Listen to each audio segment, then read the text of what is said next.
keep digging. Get your teams comfortable with learning. Be inquisitive, poke around, turn on the lights, and hopefully find large piles of money. Coffee's for closers only. So we've established my proposal is sound in principle. Now we're just haggling over price. Let's see how much we're going for on eBay. Man, it's the same as Dunkin' Donuts. Costs 15 times the price.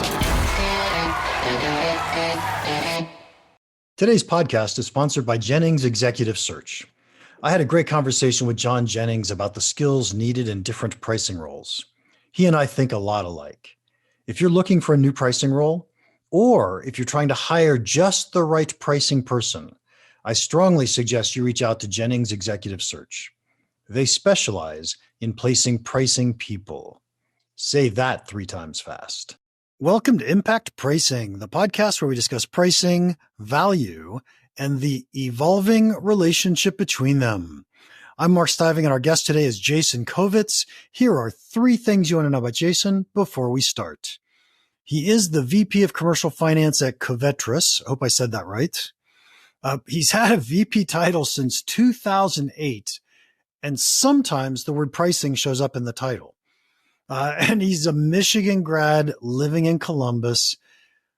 So I'll have to talk a little bit slow just so he understands me. Welcome, Jason.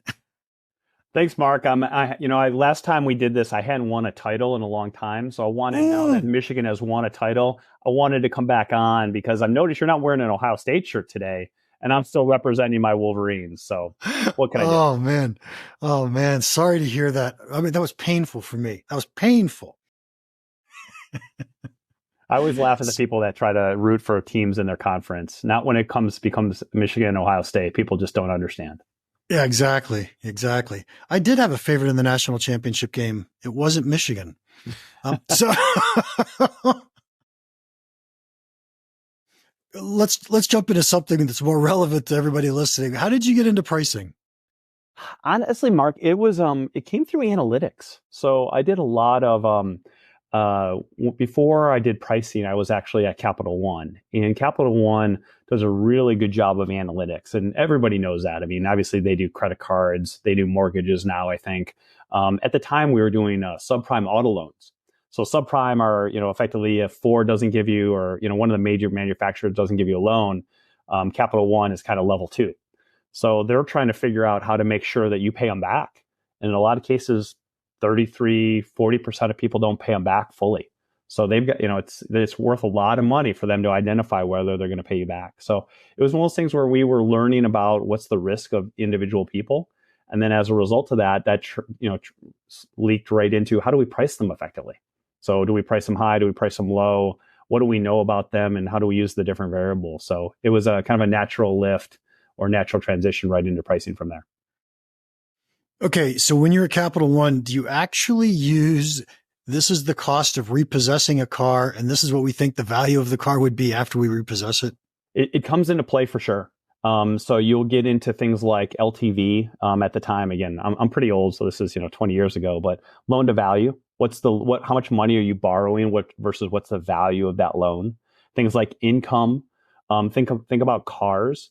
A cool variable that I always thought one of the things that we discovered was most cases new cars are less risk than used cars. Makes sense. But if you actually look at certain brands at the time, Suzuki was one of them. Mitsubishi was another one. They're actually a higher risk on new cars versus old cars or used cars. So it actually flips the equation. So there's something there about how the marketing works. I don't have a true understanding of the what caused it, but you can get into cases where the risk is 50% higher on those type of cars versus effectively a Toyota or something like that. So interesting dynamics. Yeah, and the other thing I would have found interesting about that is I would think used cars would be less risky only because you've already had that depreciation of 25% for driving it off the lot. Yeah, I mean, from a valuation, as far as how big is the impact if they don't pay you back, yes, it is. But as far as what's the chances of the person paying you back, whether they borrow $8,000 or $20,000, the incidence is actually is less on a newer car. So, yeah, I guess that makes sense too. That makes sense too. Okay. So in your LinkedIn profile, it says that you, the Covetrus is, I think I inferred they were just bought by a PE owned company or PE firm. Is that a fair thing? What's the difference between working for a PE owned company and a public company? It's a really good question, honestly. So I was actually going into Covetrus when they were going through a LBO, leverage buyout. So they were going from a public organization to a private organization, being taken over by a couple of PE firms. And the great thing about PE firms, and I think it's a little bit of a new development in pricing, Mark, is that they actually have pricing partners within these PE organizations that are going around to each part of the portfolio and helping to actually manage the organizations. And so you've got effectively a natural partner as you're, working in the portfolio. You're working within the actual company, and they're effectively consulting with you. And I'm seeing it more and more. I know KKR, I know somebody that just took a role at KKR doing the same type of role. And it's a really good avenue because you've effectively got another executive partner there. And so, one of the things that, I'm sure you've heard on multiple podcasts here is you've got to get executive buy-in. Well, when you've got the PE organization or the deal partner on your side, that really helps the cause. So it's really was a great partnership. Yeah, that's nice. I've been doing quite a bit of work with PE firms lately. And one of the things I didn't know until I started working with PE firms is they have a division typically called portfolio operations. Mm-hmm. And so their job is to go around and help their portfolio companies at different roles. And what I've found in the ones I've worked with is that they have, salespeople, they've got HR people, they've got accounting people. They don't have as many pricing people. They don't have people that know what we know to be able to help those companies out. So I just found that whole thing fascinating that they've actually got these portfolio operations groups. Yeah, and they're great. They're effectively internal consulting organizations.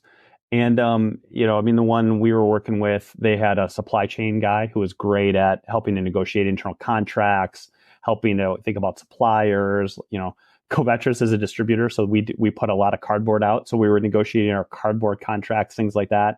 But you're right, to your point, they do have these pricing teams as well, and sometimes they're augmented by external consulting shops. Sometimes they're just there. Luckily at Covetrus, we are large enough, being about $4 billion in revenue, that we effectively were able to build up a pricing team. So for smaller organizations or smaller portfolio companies, they might not have dedicated pricing people. We were able to kind of do it as a partnership. Hey, we've got pricing people, bring in their thought process, and then partner on key initiatives. But it was a great help, honestly. Nice. So one of the things I want to ask you, you gave me a list of a few things we could talk about, but one of the things I want to talk about is competitor comparisons. Now, obviously, when we talk about value-based pricing, one way we think about value-based pricing is how much is our competitor charging? Yep. How much more value do we offer than our competitors do? And then how do we price for that? Yeah, and the key is really doing that comparison on a feature level. I'm a big believer, and you see this not only in B2C products, but also in B2B products.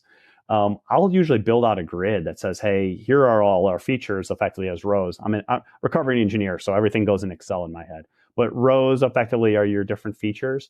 And then columns are how are we versus competitors, et cetera. And you just really kind of map that out. We're in 50 states. They're only in 20 states. We have 24/7 customer service. They are only 5/10. So you can actually do that type of comparison at a feature level. And then that really helps you inform your pricing conversation. Because one of the things, especially in the B2B world, I find a lot of product managers kind of fall in love with their own offering. They think it's just the best thing ever. And they're either, if you look at the feature comparison, they're as good or better than the competitor. They're never behind. Well, when you do a feature comparison, that actually comes true. And you actually get to find out whether that actually is true or not. So I'm a big fan of it. And it does exactly what you're saying, is it actually lets you say, well, hey, we're better in these 5 areas, worse in these 2 areas. What does the customer care about? And then how does that reflect itself in our pricing? So it really gives you a structural outline on which to base your pricing. Okay. So first question, I've never met a product manager who said we weren't as good as our competitors in anything. Yep. So the list always has our positives, but never our negatives. Well, and so what you've got to do is you've got to call them out. There's two ways. You don't think about it as, am I better or worse yet? You think about it as in facts. We're in 50 states. They're in 25, right? And you put together a list of, I try to put together a list of at least 30 attributes. You don't focus on 2 or 3. You actually try to go as deep as you can and then do the facts and then do the comparison. The key, what most product managers I've seen is they do the comparison too early. And then it's like, well, we're about the same. Oh, we're about the same. Oh, we're about the same. If you do it on a fact-based, and then what the cool part about that is you can actually map it up against a conjoint analysis. So you can actually test and say, okay, well, you think these variables are important. What does the customer say? And that's really where the magic happens, because all of a sudden customers are like, well, I care about these 3 things. I thought they were these 5. Well, they're different. Okay, well, now that helps drive our pricing conversation. So it's really about deconstructing the problem first and then building it up from the component pieces. Nice. And the other thing that does is when you understand the feature differences, and then you understand what's the true value of those features to certain customers. In other words, what problem are they solving? Then you can ask yourself, well, which buyers have this problem? Those are the buyers we should be going after. Well, yes. The other thing you can do is you can also think about the ROI conversation, right? So you kind of made the comment on pricing plus a lot of things in my titles, Mark. One of the, I've done pricing plus competitive intelligence, pricing plus finance, pricing plus product management. Well, the pricing plus finance question is just an ROI. Hey, we're not as good in this product or in this feature set as we are, the competitor is. Okay, well, then we should invest in that area. So it really helps you think about it from a prioritization perspective as well. So you can say, well, what do these map up against for our customers? Okay, those are the segments we target. If that segment's not large enough to hit your goals, well, then let's invest in this area and get better. So it really helps you, again, structure the path forward as you think about these product organizations. Yeah, nice. One of the things I always have the hardest time answering when I get this question is I don't know my competitors' prices.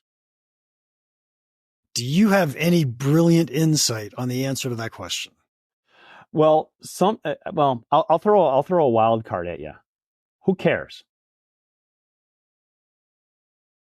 Okay, so before you go on, I'm going to tell you I care. Okay. And here's why I care. Right. I'm trying to teach you how to do value-based pricing. Yep. And so value-based pricing, a big chunk of it is if you're choosing between my product and a competitor's product, I need to know what's my competitor's price and what's the value of the difference in what I'm delivering or what I'm going to sell to you. And so, if you're charging $100 and I'm having an extra $50 in value, I'm going to charge $105, $110. If you're charging $50 and I'm adding $50 in value, now I got to be at the $55, $60 range. So that's why I care. No, I kind of said it a little bit tongue in cheek. But the challenge you get is how do I actually measure the price? Because any price that you get, unless you're in a pure B2C environment where you're selling 1 million products, think about all the different variables that could go into that. Well, what geography are we talking about? What timeline are we talking about? Is it part of a bundle? Is there a back-end rebate there? If I actually ask you the price by itself doesn't tell me anything. I need to ask you all those other variables because they actually impact what that price point is. So I think that's the key, competitive intelligence and pricing, people are like, well, I'm just going to ask them what the number is. Well, the number by itself doesn't stand alone. So you got to bring the whole story to the conversation in that case. Okay, way to make an unanswerable question even more unanswerable. Well, so, I can short circuit it for you though. Think about it this way. Maybe I don't care about what the price is. I just want to know, am I winning or losing the right share of the transactions? Because let's say my price is $1. Well, I'll use your $100. Competitors at 100. Do I need to be at 90? Do I need to be at 80? Do I need to be at 70? To some extent, the win rate will tell me what the right answer is. Am I winning effectively my market share or not? That's the question. Because if you understand that then you know where your value perception is versus the competitor. Does that make any sense? Yes, but I hate it. So Not easy. This pricing stuff's not easy, Mark. yeah. I get that. Here's what I don't like about what you said is, but by the way, I think it's true, right? So I can go test it and see what's happening with my win rates and see if I should be moving prices up or down to move that win rate up and down. But I'm going to tell you right now, I don't think your salespeople are doing a good enough job at selling value. Sure. And so the reason our win rates are low is because we're not selling value. Correct. And so if we learn to sell value, we get the win rates up without having to lower the price. I think so that's what I struggle with in just using the metric of where's our win rates. No, that's fair. I mean, you can't attack these problems from only one angle. And I completely agree that you're starting from the right spot is let's understand our value. One of the things I actually like to do, and this works really well in B2B conversations with customers, is actually generate a quantifiable value to the customer. So what's the revenue I'm going to generate? What's the cost savings I'm going to generate? What's the, advanced, the better reach that I'm going to get? You can actually quantify those. Again, maybe not to the penny, but, to the dollar, to the $10 mark, quantify those and add that up. And effectively think of it as a stacked bar. Again, recovering engineer, right? Stacked bar. Then the question is, okay, well, if I'm going to generate $1,000 of value, how much should I charge you for that? Because the customer, if they buy into that, they should be willing to pay $9.99 for that value, right? So getting that on a piece of paper, it's one of the things that I find very powerful with customers to say, hey, here's the quantifiable value. And then you can debate it, because if they say, well, it's not worth $1,000 to me, it's only worth 900, you've won the conversation. And then to your point, you can coach your sales team with that conversation in mind. Okay. By the way, I agree with you completely. I just love pushing on the edges here. All good. What you just described, I would call inherent value. So what's the value of solving the problem? What's the value of buying my product so that you can go solve these problems that you have? But when a buyer is choosing between my product and a competitor's product, it is no longer about inherent value. It's about relative value. Yep. So what's the value of my product relative to my competitors? So now we might go back to that feature list that says, hey, we're better at this feature and this feature. And now how much money is this feature going to make you? So what's the incremental revenue or profit we can make you?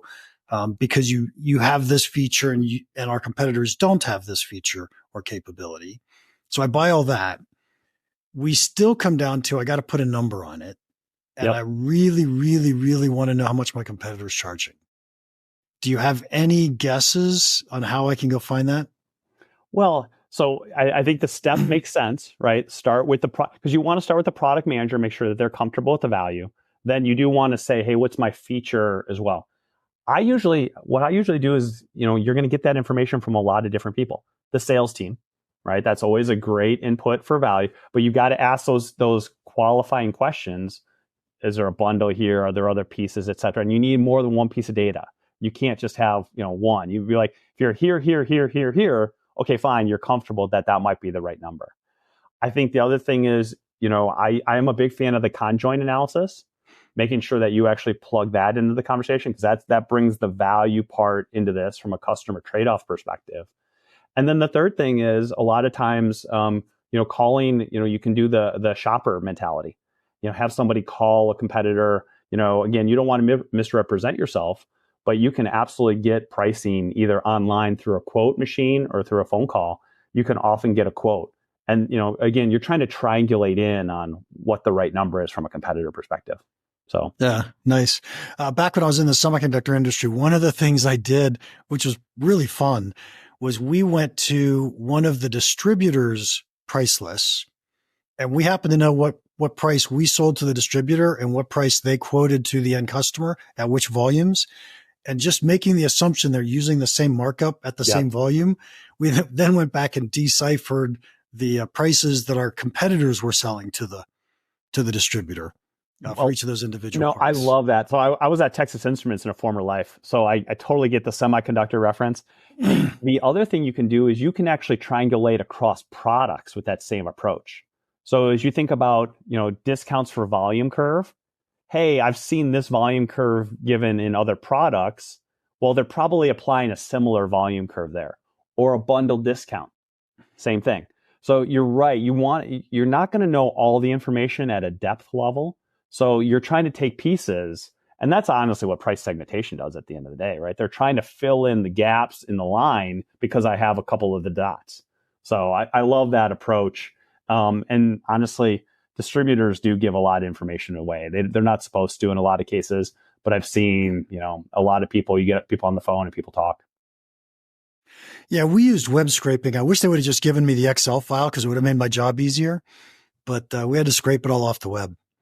Yeah, you can do a lot. You can do a lot of. We used to do back end regression on deals in the IP space, and you'd have a model like, well, we know this. We know if you're going, as an example, call centers.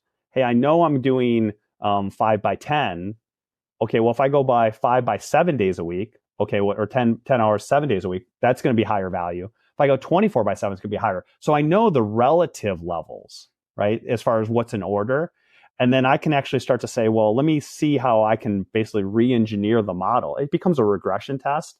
So for those of you guys that are old like me and that have done it by hand, it's doable. Computers are way faster now, though. So use them. Yeah, and just ask AI. You don't even have to know anything. Yeah, that's one of the trends. I mean, it's amazing how much you can learn as a result of just asking questions. Hey, one of the things you just brought up, and I often hear this, so I just want you to give us an example, is I'm often asked, is conjoint used in B2B?